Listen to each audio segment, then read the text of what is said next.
Today, we're looking at parking and positioning the RV in really difficult situations. Situations that are actually impossible for us to be able to park it with our truck. And that's where something like this comes in, an electric trailer dolly where you can move your fifth wheel or your travel trailer around like it's an RC car with a remote control. People get these to be able to park and position their RV in otherwise impossible situations. And I get to try this out today. So I want to see how it does. Is it able to turn tightly? Does it work on gravel? Is it going to spin out with our size of a trailer? So I got lots of questions. I want to test this thing out and see if it can live up to its claim. So let's not waste any time. Let's get right into what they claim this can do. This one is the Parkit 360 and it's targeted for RV owners. So on their website, it says safer, faster, powerful parking. This one's rated at 15,000 pounds, which our RV is just a few thousand pounds under that. The tongue weight is 3,000 pounds. And the first thing that I thought of, can I ride this? And I was told I'm not allowed to ride this unit. Is to navigate tight spaces, tricky maneuvers with ease, so you can see around your trailer from all angles to avoid obstacles. Also that you can park your RV in a place that you couldn't before without using something like this. I should mention this isn't sponsored by Parkit 360. eTrailer is a sponsor of this channel. They do sell this. They sell a bunch of other trailer dollies on there. So if you're looking for a trailer dolly, check it out. But this one's looking pretty impressive. One thing that surprised me at first is just how easy this is to move by hand. And it's supposed to be able to move our RV. Right now, the motors aren't engaged, so you can just pull it around and position it, so that way you don't have to use this remote, and because it goes somewhat slow, so you don't have to wait on it to move around. So you can engage those motors. It's almost like putting it into four-wheel drive. And that's when you're able to use the remote to move this around. The controls are really easy. They don't take long to figure out. Okay, let's give it a try. Let's move the truck and get it hooked up to the RV and see how it does in real life. So it was currently set up for a trailer, but it has the kingpin adapter for a fifth wheel. So once you connect that to the fifth wheel, it has a plate that slides in and a pin to lock that in place. But then the lower portion has these arm stabilizers that tie from the bottom of the unit to the leveling legs on the RV to stabilize the entire unit. So it has a little bit of adjustment and then it bolts to those legs. And it even has an electrical connection, so that way the brakes and the lights are going to work.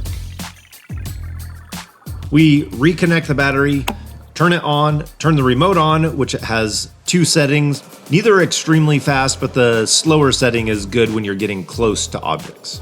My goal here was to be able to try and turn the RV all the way around in this driveway and then pull the nose up to the front of the garage, something I could never do with a truck. It was really impressive, the maneuverability, the control, until I made a mistake. I might have gotten it stuck. It's starting to dig in. The gravel's looser over here than it was over there, and I might have it in a pickle. There's no room to get the truck in over here. I might be doing this a little premature, but I really don't want to get this thing fully stuck. This definitely wasn't the plan. But some good information here. It was really impressive how well it was doing on the hard, compact ground over there. But when we got over here, that looked somewhat solid and it pulled into it nicely. It definitely couldn't maneuver around and it dug in pretty quick. It's definitely thicker and less compacted over here than it is over there. So my plan was just to grab a rake and remove as much of the rock as I could. And you can see it was pretty loose and there was quite a bit on top. On the website, they say it's multi-terrain, so it includes asphalt, grass, or packed gravel. This definitely wasn't packed gravel. But getting down to that packed surface, I was able to get it up and moving again with no problem.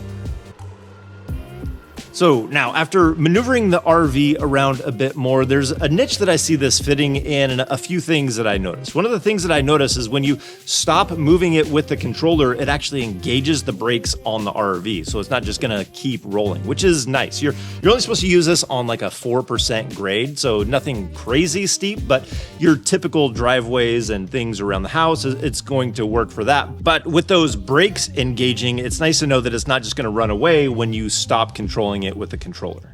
Another thing is how it can turn on a dime. You don't have to worry about the turning radius or being able to flip your truck from one side to the other. You can literally turn this thing in circles right around the hitch. The other thing that I like is you didn't have to use the controller to be able to line it up for the hitch. You can disengage those motors in there and you just move it around by hand. It just made that really easy when there's no load on it. Also, charging it was really simple. Just being able to plug it in, it gives you a display on top to let you know when it needs to be charged and what the status of that battery is. It does have lead acid batteries on here. I was a little bit curious about putting lithium on here. You'd have to use a different charger, of course, but that would be kind of interesting.